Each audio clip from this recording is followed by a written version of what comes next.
সভাপতি আন্তরিক প্রীতি ভালোবাসা এবং শুভেচ্ছা জানাচ্ছি। পঞ্চম শ্রেণীর ছাত্রছাত্রীরা, গতকাল আমি পাঠ দিই নাই, তাই যাই হোক, যদি পাঠ না দিব তোমরা পুরানো পাঠগুলি দেখে নিবা, কারণ সব পাঠই তো ভালো মতো দেখতে হবে। যে পাঠে একটু দুর্বলতা আছে তোমরা দেখে নিবা। তাছাড়া সব পাঠ তো আমার দেওয়া শেষ, এখন আর কোনো পাঠ তেমন বাকি নাই, যেমিতিও দেওয়া শেষ হয়ে গেছে। আর যেমিতি একটা খালি শুধু রম্বসের বৈশিষ্ট্যটা আমি দিছিলাম না। তো রম্বস কাহাকে বলে আমি কালকে দেখাই, সরি রম্বস না, সামন্ত্রিক। সামন্ত্রিক কাহাকে বলে আমি বলে দিছি যে চতুর্ভুজের বিপরীত বাহুগুলো সমান, হ্যাঁ, কিন্তু কোণগুলি সমকোণ না। কারণ আমরা যখন বাঁকা আঁকতে যাব তখন কোণগুলি সমকোণ হবে না। আর যেটা যেমন আয়ত আর বর্গ যেমন আমরা সোজা আঁকি, অর্থাৎ 90 ডিগ্রি ফেলাই, 90 ডিগ্রি ফেলাইলে কোণগুলি সমকোণ হয়। আর 90 ডিগ্রি যখন কম হয়ে যায়, কারণ বাঁকা আঁকলে গেলে কম বেশি হইতে পারে, তখন আমাদের কোণগুলি সমকোণ হয় না। তাই রম্বসের বৈশিষ্ট্য আমি বলে কাকে বলে বলছিলাম যে চতুর্ভুজের বিপরীত বাহুগুলো সমান এবং কোণগুলি সমকোণ নয়, তাকে রম্বস বলে। আচ্ছা, একটু রম্বসের বৈশিষ্ট্যটা একটু দেখি, তারপর আমরা প্রশ্ন অঙ্ক কিছু করাবো। দেখি আমি একটু লিখে দিই রম্বসের বৈশিষ্ট্যটি, আমি শুধু বাকি আছে। হ্যাঁ, আশা করি ওর মধ্যে কম পেয়ে যাবে জ্যামিতি। তো রম্বসের বৈশিষ্ট্য আমরা লিখি, সরি রম্বসের না, সামন্ত্রিকের।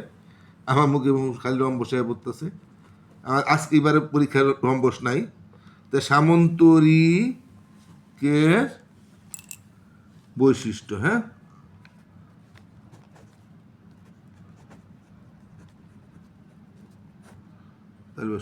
বৈশিষ্ট্য বন্ধু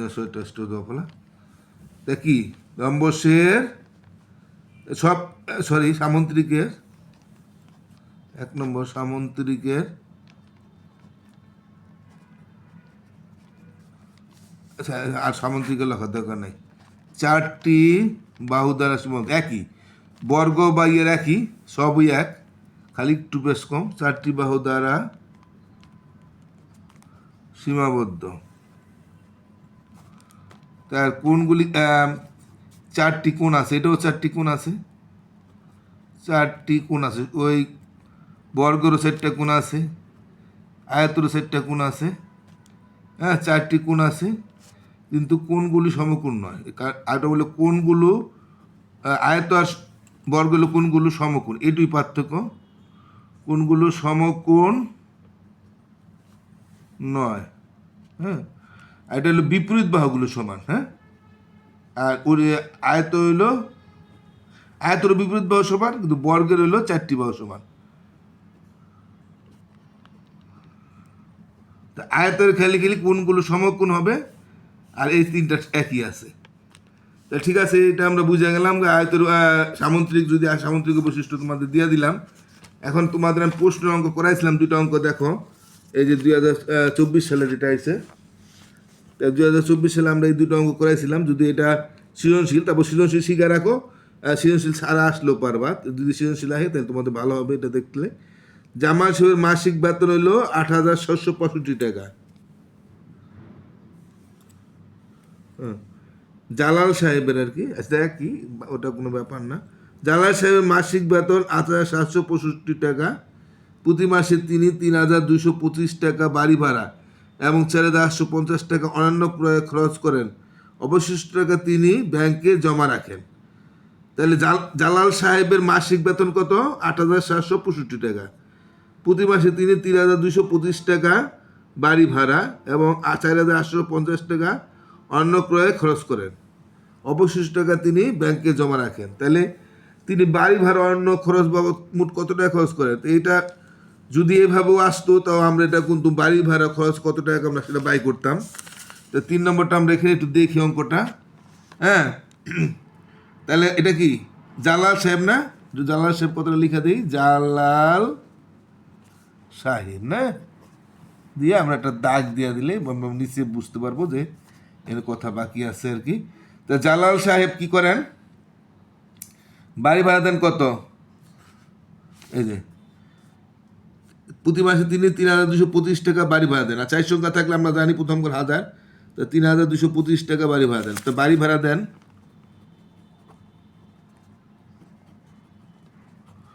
বাড়ি ভাড়া দেন হইল কত? 3,225 টাকা। তারপর আছে এখানে কি আছে?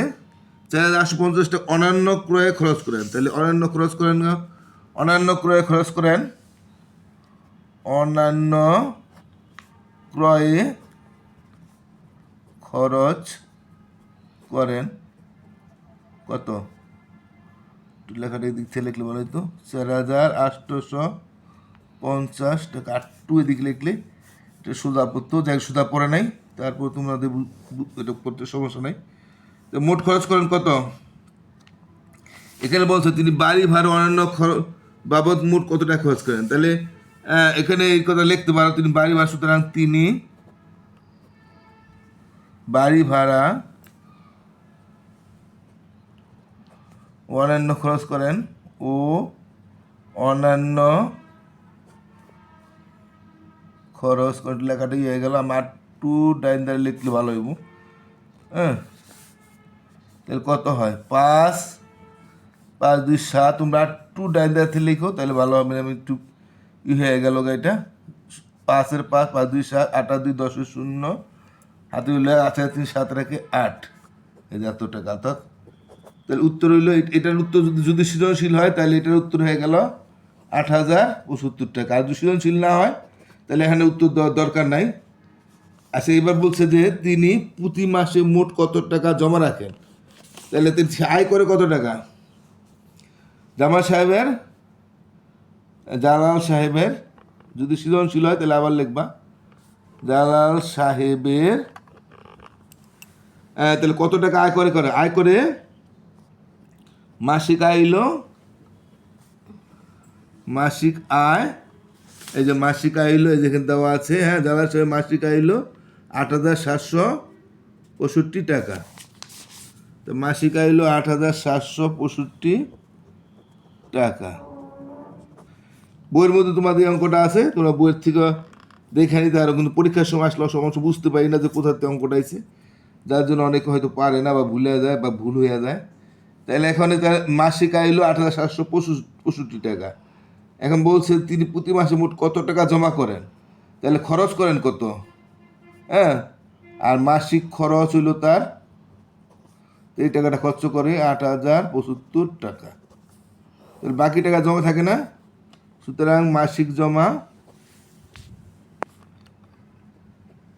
5 মিলিয়ন 0 7 16 9 এলে হাতে হইলে 1 1 7 6 এলে এই আমি এটা তোমার বোধ 7 16 পাশাপাশি এক ব্যাস কম হইলে নিচে 1 বড় থাকলে 9 হয়। আমি এটা বলে দিছি 690 টাকা, নাহলে বিয়োগ করে দেখবা, আঙুল করে গুনতে পারো। তো মাসিক জমা হইলো 690 টাকা। তাহলে এটা উত্তর হয়ে গেল যদি সৃজনশীল হয়। আর সৃজনশীল না আসলে তাহলে তো আমার এই উত্তরটি আর কি লেখার দরকার নাই। তারপর বলছে তিনি 8 মাসে কত টাকা জমা করেন। তাহলে আমার সুতরাং 1 মাসে জমা করে কত, মাসিক মানে 1 মাসে, 1 মাসে জমা করে 690 টাকা। খালি উত্তরটা বাদ দিবে, আনলে যেমনি লিখছে এই 3টা অংশই হবে। হ্যাঁ, কিন্তু খালি উত্তরটা লিখবা না, তাইলে হয়ে যাবো যদি সৃজনশীল না হয়। তা বলছে 8 মাসে জমা করতে, 1 মাসে যা জমা করবে 8 মাসে তার 8 গুণ করবে। আমরা জানি যে 1 দিয়ে বেশি ব্যয় করলে তার গুণ হয়, 1 যা দিয়া বেশিটা করলে গুণ। 8 0 0 8 9 72 2, হাতে হইলো 7 না, 6টা 48 আর 7 কত হয়, 48 আর 7 হইলো 50 55 হয়, তাই না? 55 না পারলে দেখো 6টা 48 আর 7 49 51 52 55। তোরা করগুণ তোমাদের 5 অত করগুণ তো হবে না, অনেক সময় এমনি পারবা। তাহলে 5,520 টাকা। হ্যাঁ, তাহলে আমাদের যেভাবে আসে আমরা সেভাবে করবো, সৃজনশীল আসলে আমরা এভাবে করবো। আর সৃজনশীল না এসে যদি সে 8 মাসে কত টাকা জমা করে চায় তাহলে এই সবই লিখবো, খালি জমাটা লিখবো না, ঠিক আছে? তাই এটা আমরা হয়ে গেল। আমরা একটা অঙ্ক দেখি, অঙ্ক করতে যায় কত সময় চলে যায়। সেটাই হোক, আমরা সামন্ত্রিকে বৈশিষ্ট্য দিয়ে দিয়েছিলাম। যাই হোক, আমরা আরেকটা অঙ্ক করে শেষ করে দিই। তাহলে 4 নম্বর অঙ্কটা আমরা দেখি। দেখ, এই অঙ্কটা পরীক্ষা অনেক সময় আসে। বলছে যে 2টি গরু 3টি ছাগলের মূল্য একত্রে 45,080 টাকা। 5টা সংখ্যা 2টা করা যাবে, 45,080 টাকা। একটি ছাগলের মূল্য হইল 45,060 টাকা হলে 3টি ছাগলের মূল্য কত, একটি গরুর মূল্য কত, একটি গরু একটি ছাগলের মূল্য পার্থক্য কত টাকা। তাই আমরা যদি শুধু একটি গরুর মূল্য চাইতো তাহলে আমরা এভাবেই করতাম। তাহলে তিনটি ছাগলের মূল্য কত? একটি ছাগলের মূল্য কত? একটি ছাগলের মূল্য হইল, এখানে দেওয়া আছে যে দুইটি গরু তিনটি ছাগল, সরি বলেছি, এটা আমি একটি ছাগলের মূল্য আগে ব্যয় করতে পারবো না, কারণ প্রশ্ন ভুল হয়েছে আমার। এটা ধরুন দুইটি গরু তিনটি ছাগলের মূল্য একত্র দেওয়া আছে এটা, হ্যাঁ।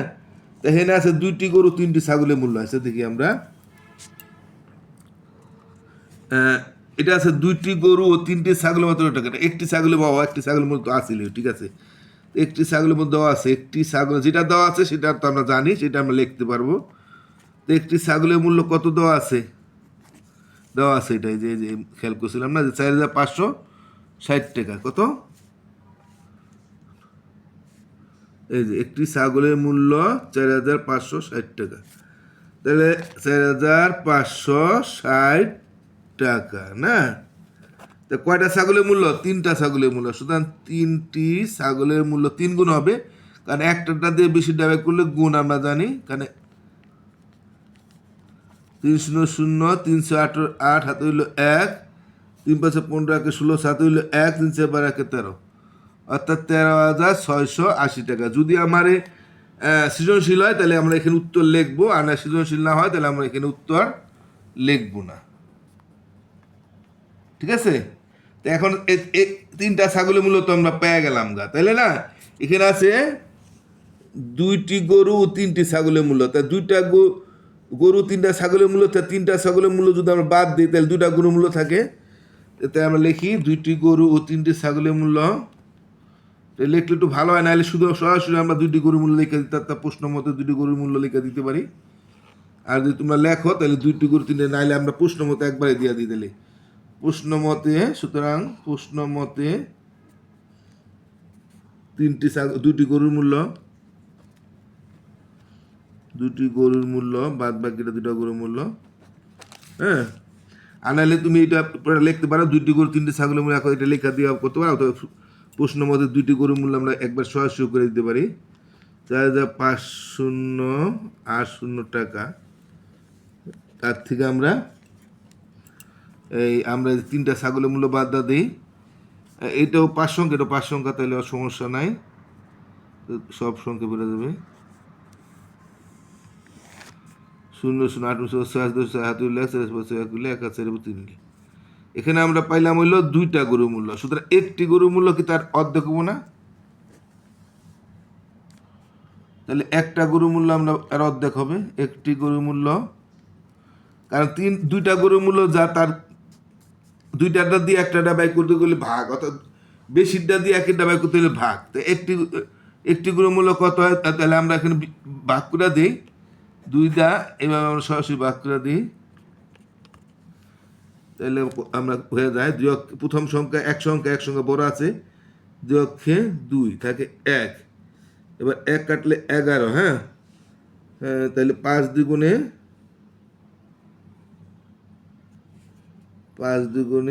10 থাকে 1, এবার 4 কাটলাম 14, 7 দ্বিগুণে 14, শূন্য কাটটা যায় না, পড়বে 0, 0 দিলে ভালো হয়, আবার শূন্য কাটটা যায় না, পড়লো 0। এটা আর কি নিয়ম। আর যদি তুমি না পারো দুইটা শূন্য কাটে দুইটা শূন্য করে দিয়ে দিলেও হবে। তাহলে এই টাকাটা হইলো একটা গরুর মূল্য। হ্যাঁ, আমরা এখন উত্তর পেয়ে গেলাম যে একটা গরুর মূল্য হইলো 15,700 টাকা, যদি বর্তমানে আর অনেক দাম গরুর। তাই আমাদের অঙ্কটা হয়ে গেল, হ্যাঁ। এখানে আমি প্রশ্ন মতো দিয়ে করে দিছি, তোমাদের এভাবে কোনো সমস্যা নাই। তা ঠিক আছে, আজকের মতো আমরা এখানে শেষ করে দিই, নিলাম পাঠ বড় হয়ে যায়, আরেকদিন করে দেবো না বাকিটা। তা তোমরা সবাই আশা করি এটা আমি তোমাদের নমুনা হিসাবে একটু প্রশ্ন অঙ্ক অনেকে ভুল করো তাই দেখাই দিতেছি। আমার এমনি পাঠেও এই সমস্ত অঙ্ক দেওয়া আছে। হ্যাঁ, তোমরা আসলে যারা সব পাঠ দেখছো তারা আশা করি সব অঙ্কই পারবা। তারপর প্রশ্নের মধ্যে হিসাবে অনেক সময় পরীক্ষা ভুল হয়ে যায়, তাই আমি দেখাই দিলাম। আরেক কটা অঙ্ক আছে, ওটা আমি দেখাই দেবো না। তো তোমরা কিন্তু পাঠ দেখো না, পরীক্ষাটি কেন দেখো না আমি জানি না, কারণ এটাও তো একটু বোঝার ব্যাপার আছে। তো সবাই ভালো থাকো, আসলে পাঠ দেখে নিবা, আর যেদিন পাঠ না দিব আগের পুরানো পাঠ দেখে নিবা। সবাই ভালো থাকো, আজকের মতো টাটা।